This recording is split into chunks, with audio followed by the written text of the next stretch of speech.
This is the Brewery Art Colony. It was the Pabst Blue Ribbon Brewery. They built it in 1946, and it was sold to a family in the late 70s, and they made it into artist loft housing. That was it.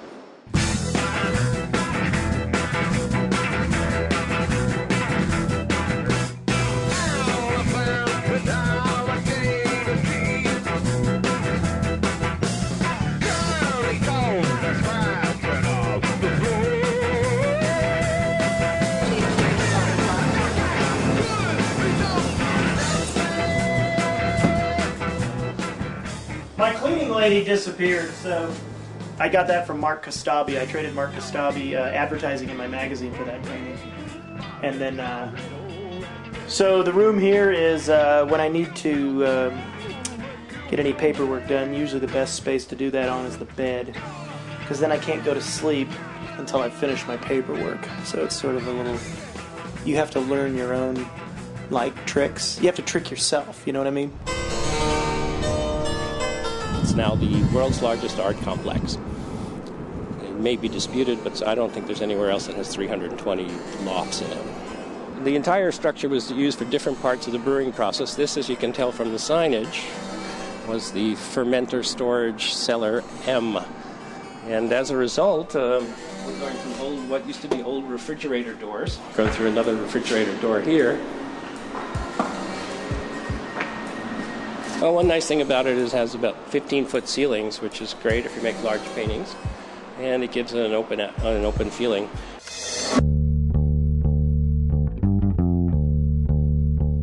This is robot number 6 in progress here.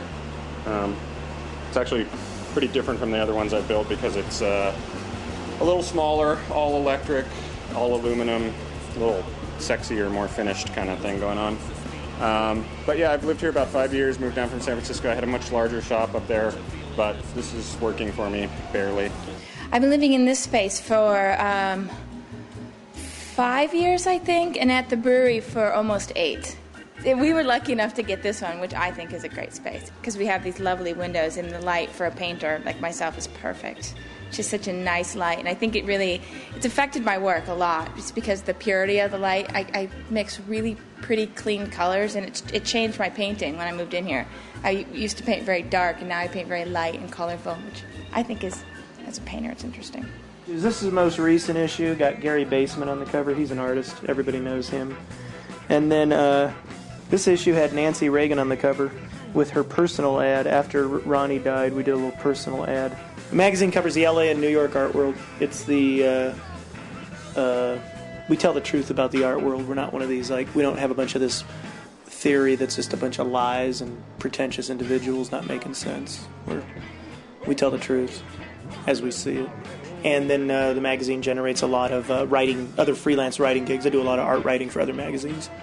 And when they need a go-to guy about art, sometimes they go to me. Does that make sense? When they don't go to the Lord. I'm president of the Brewery Art Association. Oh, excuse me. I am president of the Brewery Art Association. So it's like all the artists open their studios. Thousands of people show up. It's free parking, free admission. And just a bunch of people show up. It's a great event, frankly. You get to see a lot of art. You get to see how a lot of artists live.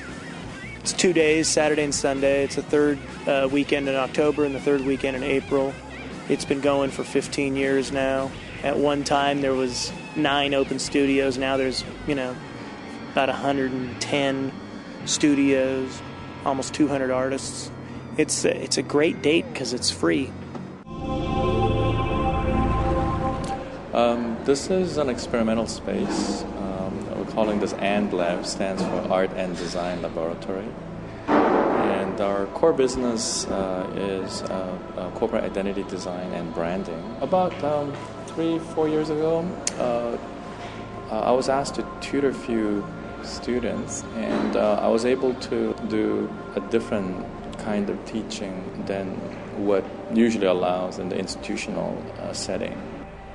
The turbines to speed.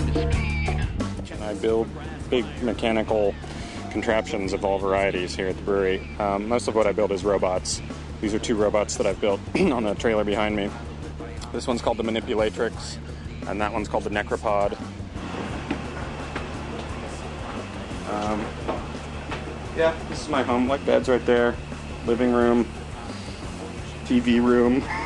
I've always preferenced workspace for live space. I basically just carve out enough live space that I can, subsist within, and then devote everything else to work. I work in the movies. I do special effects for the movies. I built and operated the Hero Claws for Dr. Octopus in Spider-Man 2. And no office is complete without conjoined twin piglets, recently acquired. The circuit set for signals to believe.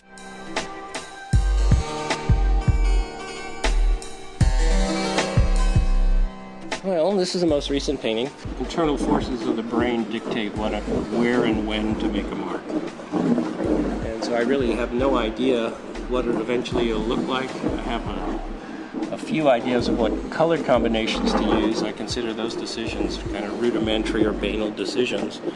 And then I let the internal forces dictate the process. Like, you'll be in a museum and you'll see your neighbor on the wall. It's like LA County Museum or MoCA here. You open an art history book and there's, the guy who is behind in his rent has a party, and you go there and there's like museums, trying to buy his stuff on the cheap. Hey, excuse me, are you a famous artist? Yeah? Hey, the TV station wants to ask you a few questions about the brewery. Here, ask him. He's famous. My name is Per. I'm Swedish, but I live and work in Amsterdam in Holland. The European government is paying for him to show at the brewery. Europe. Not, none of this capitalism stuff. Pure socialist grants to an artist. There. That's good.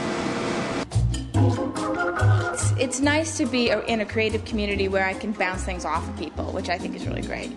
And also the space, because there's not a lot of spaces like this that exist anymore because of the huge influx of loft spaces. Everyone wants to live in a loft now. So they've created these loft-style apartments all over LA, but they're not like this. They're more like apartments. So I think that's probably, for me, that's the most attractive part. But as far as, I guess, coolness, it's just being in a huge community of creative people that, you can hang around with and go down to the bar or have them over. And since I've been here for so long, a lot of the people here are among my closest friends, which is really nice.